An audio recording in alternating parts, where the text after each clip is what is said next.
How you guys doing? This is December 13th, Monday, 2010, and I'm going to be doing the Economic Outlook 2010, the Jobs Outlook, Economic Outlook.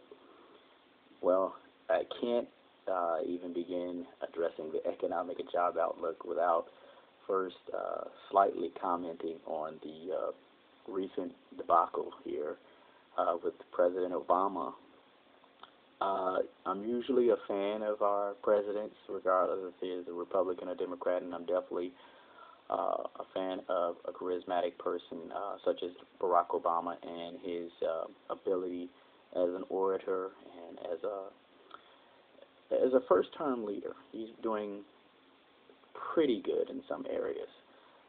But unfortunately, on this last one, I have to say that he allowed them to talk him into something very weird, let's just say that, for him to walk off of a report, whether it was planned or unplanned, and literally hand over his political future in some instances, in some form or fashion, to a former president, exclaiming that, looking at his clock and exclaiming that he didn't want to keep his wife waiting. That was very weird. I like to say what some people say. I've been in a situation where I had to leave meetings, I wanted to leave a meeting because of things that were going on personal. I can take the other people's view, whereas we're talking about people, men and women in Afghanistan and Iraq right now, and other parts of the country where they're unable to leave, and they can't use the excuse that they don't want to keep their wife waiting. I will have to say that when you sign on to become the president, you pretty much are giving away a lot of the smaller things that you normally used to enjoy without interruptions. But being the president is a very serious task, and I think that was a serious gaffe.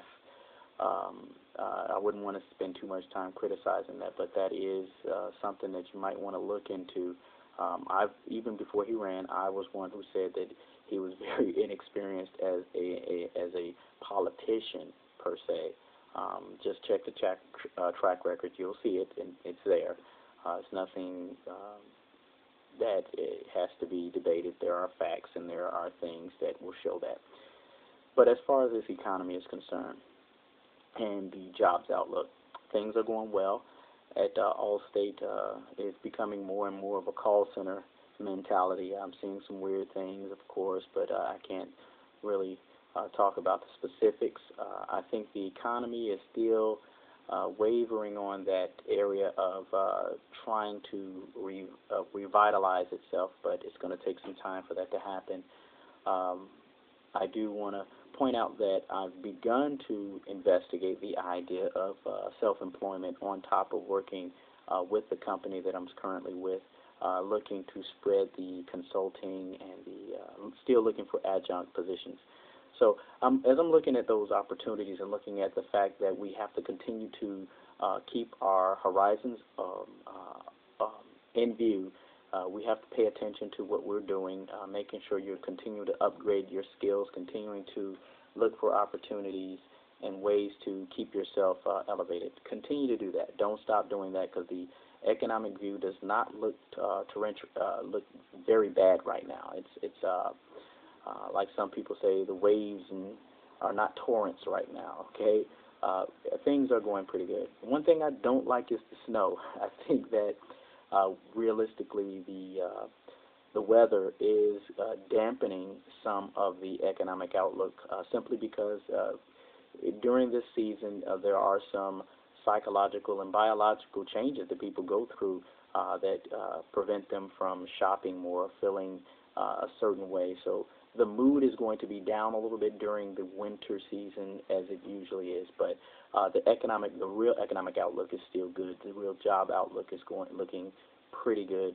But I want to stress this point, that it's looking good for those who are prepared. If you're not prepared, I don't think that the outlook is very good for you. If you're a person who doesn't want to upgrade your skills, it's not going to look good for you. If you're a person who doesn't want to expand your horizon or if you're the type of person who goes to a company and says things like, that's not in my job description, this may not be the right economy for you, because this economy is starting to look for people who want to upgrade and move on.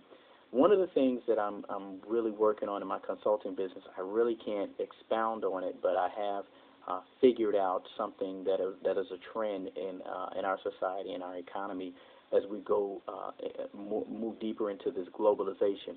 And I want to point these things out, and this may help some of you.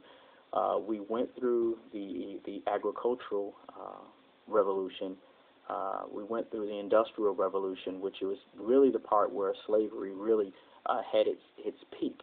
And you got to understand that there's a reason for that, because during the Industrial Revolution there was machinery that allowed people to spread production faster, which means that the cheapest labor would have been slave labor at that time.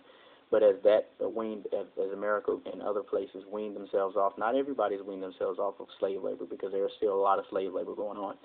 But then we moved into the technological age where the computers were able to do all the things that the humans were able to do, and things like that. We could automate a lot of things. Then we went into an information age where we were able to transfer information because of technology and because the industry was still continuing to spread. So the information age moved upon us. Now I think we're in a period of globalization, which has some very serious implications.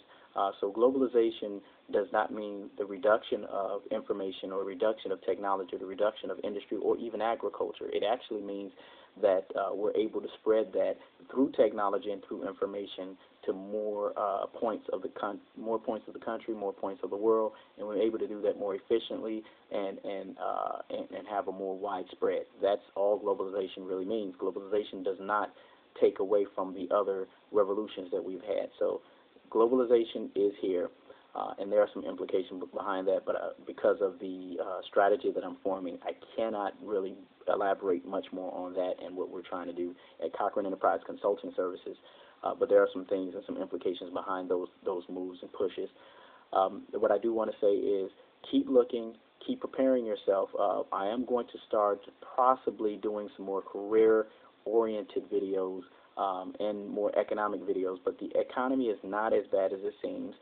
You could contact me again. I always tell people to contact me, 708-829-7847. Again, 708-829-7847, or you can contact me at CECS, that's CECS_INC@yahoo.com. Either one of those places you can contact me and we can further discuss this. I'm also looking for partnerships and always doing that to see if we can actually put together a program and spread your business, my business, or things like that, but continue to look for employment, because I am still employed, yes. I haven't fully launched Cochran Enterprise Consulting Services as of yet. There are some strings or some things that I need to take care of before I can do that. But the economic outlook is still looking positive, still looking up, regardless of if they've passed the tax cuts or not. Keep yourself up, keep yourself looking forward.